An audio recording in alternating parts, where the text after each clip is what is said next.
You are welcome to yet another episode of LFN What's Your Say?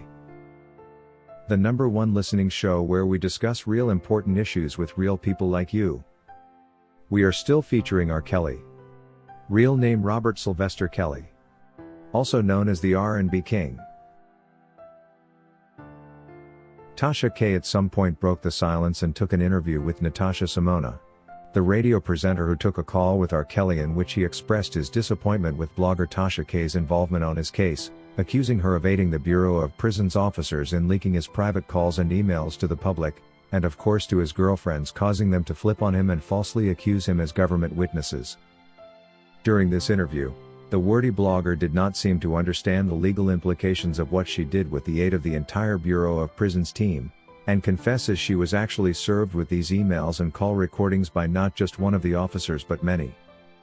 Tasha K also told Natasha that while the investigation conducted by the FBI proved that this happened, the Department of Justice chose to ignore the findings as a way to cover up and protect the entire institution, because to address the vice, they would have to fire not just one but hundreds of BOP officers who were involved in this malpractice. And this is because she had numerous informants serving her with this information. To arrest everybody else that read his emails. When R. Kelly went to jail, everybody was listening to his shit. And do you know how bad that would have made the Bureau of Prisons look? For them to have to reprimand hundreds of officers across different states? Another important fact Tasha K revealed during this exclusive interview was that she did not in any way solicit for this information by paying for it, and that it was all given to her for free, an indicator that someone had already paid for this, considering no one risked their jobs for nothing. What Tasha K did not realize is that her saying she didn't have to pay for this data does not change the fact of her illegal involvement, and instead confirms that it must have been the government prosecution that was behind all this and had the prison's officers prepaid for their role in it.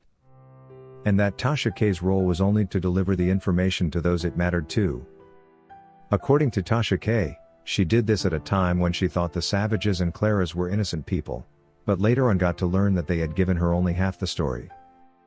In her new findings, she says it turns out these parents had been even more involved in the R. Kelly scandal than they revealed to her. Tasha K exposes that the Clary parents had forced their daughter onto R. Kelly and lied to him that she was 18 for monetary gain, an act she referred to as selling their own daughter to R. Kelly. She adds that she saw text messages which were sent by Azriel's mother to R. Kelly pretending to be the daughter, and making him believe she wanted to sleep with him and hopefully become his wife, and she also reveals how the parents advised their daughter time and again to entice R. Kelly and make sure to become his #1 woman. Soliciting like her daughter to a grown man. It's and they left that part out, and that was the reason why I did. By saying this, Tasha K confirms that during the interview Gayle King had with the two women Azriel and Joycelyn Savage, the two women were actually being truthful when they said their parents were out to blackmail R. Kelly when they asked her to take as many pictures as possible with him in case they needed them later to accomplish their mission. And this rubbishes Azriel's claims in the second interview with Gayle when she said R. Kelly had briefed them on what to say.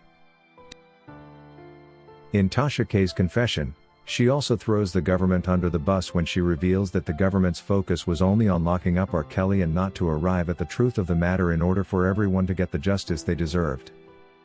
In her own words, Tasha K mentions that because R. Kelly had escaped going under the jail back in 2008, the government made sure to issue immunity deals to the guilty parents in order to get them to falsely testify against R. Kelly.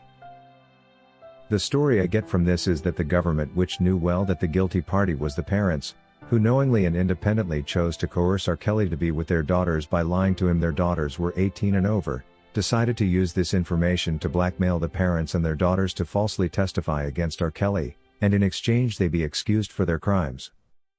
This clearly shows that R. Kelly was innocent all along, and was only trapped by greedy parents who wanted to make a killing by having him marry their daughters. But who on earth would be more believable when it came to determining a woman's age than their own parents? Put yourself in R. Kelly's shoes. You are going to be with a woman and you ask them how old they are, they say they are 18, you do a double check with the parents, they tell you the very same thing. Why should you later be blamed for going ahead and being with this woman? Only if there was a device to use to measure a woman's age would you blame R. Kelly that he didn't buy it.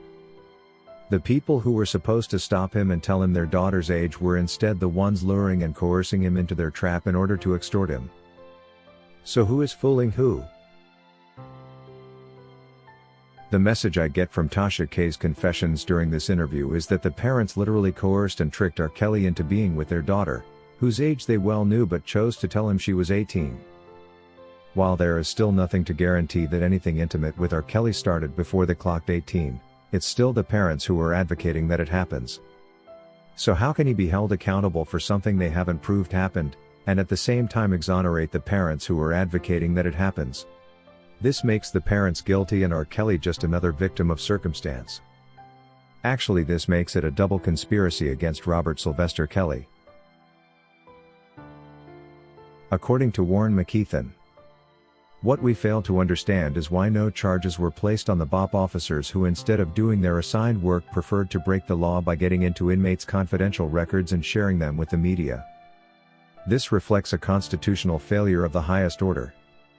Losing jobs alone is not enough. Besides, it even wasn't like she was fired.